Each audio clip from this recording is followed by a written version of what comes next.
हमेशा से जो भ्रष्टाचार के खिलाफ एक नारा रहता है कि मैं दिलीपाली सेंट्रल कोऑपरेटिव बैंक के खिलाफ, उसमें जो भ्रष्ट अधिकारी हैं धन सिंह देओल और भूमाराम और ओमपाल सिंह, इन लोगों ने किस तरह से मेरे परिवार को परेशान करने के लिए रिश्वत के लालच में मेरे भाई को मानसिक प्रताड़ना दी, उसके संबंध में मैं वीडियो बनाती रहती हूँ। लेकिन आज मैं एक भिखारी शब्द पर कुछ कहना चाहूँगी।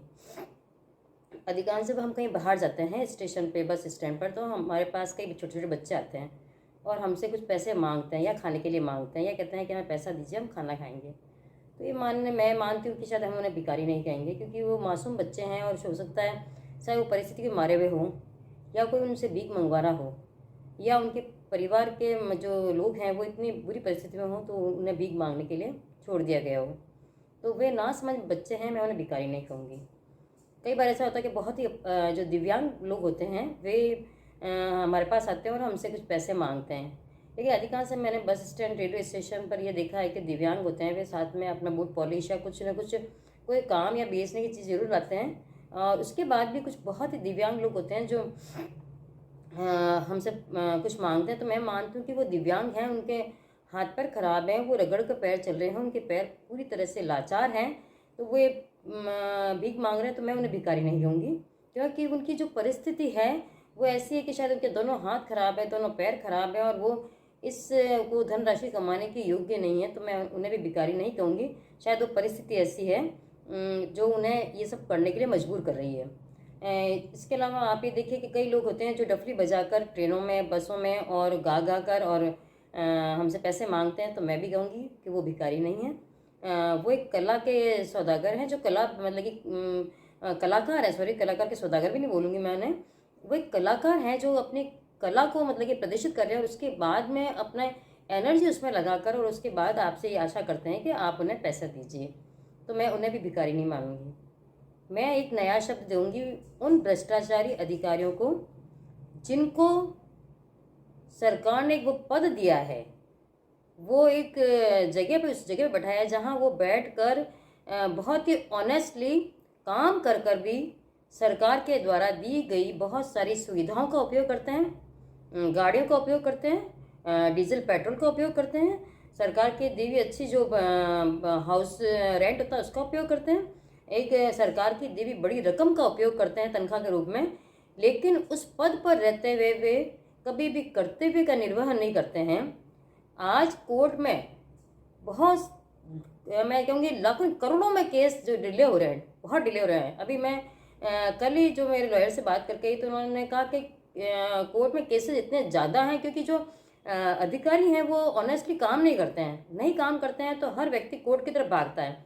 कोर्ट के पास इतने जज नहीं हैं कि वो इतने सारे केस एक बार में हैंडल कर सकें। तो सबसे बड़ी विडम्बना है कि जो ये उच्च अधिकारी बैठे हैं, जो बड़े बड़े पद पर बैठे हैं, जिन्हें सरकार एक मोटी रकम दे रही है तनख्वाह के रूप में, वे उस तनख्वाह के बदले में ऑनेस्टली काम नहीं करते हैं, अपना जो पद कर्तव्य उसका निर्वहन नहीं करते हैं। बल्कि मैं ये कहूँगी कि जो ऐसे अधिकारी हैं जो उस पद का दुरुपयोग करके किसी का पैसा, जो उसके हक का पैसा है, उसको रोक कर उसके बदले में कुछ रिश्वत मांगते हैं, कुछ धन मांगते हैं और कहते हैं कि हम ये धन तभी देंगे जब आप हमें ये पैसा देंगे, इसके बदले में आपकी राशि इतनी है और हम आपको इतना देंगे। कई मैंने देखा है कि यहाँ तक कि मैंने न्यूज़पेपर में पढ़ा है कि जो विधवा, जो सैनिकों की विधवा है, उनसे तक उनकी पेंशन की जो प्रारंभिक राशि जब स्टार्ट होती है आने, तो उसमें भी कई बार कुछ लोग अट्रैक्ट किए गए हैं जो उन विधवाओं से पैसा मांगते हैं। इसके अलावा कुछ लोग जो सेवानिवृत्त होते हैं उनसे वो अधिकारी उनका सेवानिवृत्त का परिलाभ लेने के लिए उनसे पैसा मांगते हैं और कहते हैं कि आप इतनी राशि हमें दीजिए तो हम आपका जो भी बेनिफिट है, जो भी रिटायरमेंट का, वो हम आपको इजीली दे देंगे, अन्यथा आपको चक्कर काटने पड़ेंगे। यानी कोई ना कोई उसके अंदर कुछ डाल के गोलमाल करके उसको मतलब कि व्यक्ति को भगाते रहते हैं। यानी हम देखते हैं कि सारा चक्र, जो आप देखिए कि पुलिस डिपार्टमेंट, जिसमें मतलब कि जो लोअर, जो अगर वहाँ पे कोई चपरासी भी अपॉइंट है तो वो कोशिश करता है कि मैं अगर 20 रुपए की भी ले रिश्वत, लेकिन वो ले। अगर एक कांस्टेबल है तो मतलब मैं 99% मानूंगी कि मतलब कि पुलिस में तो हर व्यक्ति चाहता है कि अगर कोई आपने देखा होगा कि हम बहुत सारे केसेस सुनते हैं जो बहुत भयंकर रेप केस भी होते हैं, उनमें भी पुलिस कोशिश करती है कि कोई जो पीड़ित है उसके परिवार वाले हमें कुछ पैसा दे दें, तो ये इसको कहना चाहिए कि ये एक तरह से वो सांप हैं, बिच्छू हैं, जितने भी जो जहरीले जो जानवर हैं, उनका जो जहर है ऐसे लोगों के अंदर घुसा हुआ है। ये उन सांप और बिच्छुओं से भी खतरनाक जो जानवर हैं वो बन चुके हैं ये, कि इन्हें कभी किसी के दर्द तकलीफ का एहसास नहीं होता, और ये वहाँ पर भी अपने रिश्वत की राशि ढूंढते हैं। तो मैं कहूँगी कि जो अधिकारी अपने एक अच्छे पद पर बैठे हैं, जो कर्मचारी अपने एक अच्छे पद पर बैठे हैं, सरकार उन्हें एक बहुत ही अच्छी राशि दे रही है। आज के टाइम में एक स्मार्ट पेमेंट है हर कर्मचारी का। मैं नहीं मानती कि आज के टाइम में गवर्नमेंट सर्वेंट का स्मार्ट पेमेंट नहीं है। उसके बाद भी जब वो रिश्वत राशि मांगता है तो वो है भिखारी, वो है भिखारी। और मैं चाहूँगी कि आप सब लोग जब अपने पद पर बैठ कर ऑनेस्टली काम करोगा, मैं तो ये चाहूँगी वो मुझे मेरी बात से बिल्कुल सहमत होगा, क्योंकि भिखारी वो नहीं होता जो सड़क पर मांग रहा है या कोई गरीब है बहुत ही बुरी परिस्थिति से गुजर रहा है। भिखारी वो है जो अपने पद पर अच्छी तनख्वाह लेकर, अच्छा पेमेंट लेकर, सरकारी गाड़ियों का उपयोग कर कर उसके बाद भी किसी के परिलाभ देने के लिए, किसी के काम करने के लिए, किसी की बेटी को न्याय दिलाने के लिए पैसा लेता है, वो है भिखारी। तो आप ये बात को अवश्य, मेरी बात को आगे तक शेयर करें, और अगर आप सहमत हो तो मुझे ज़रूर कमेंट बॉक्स में लिखें।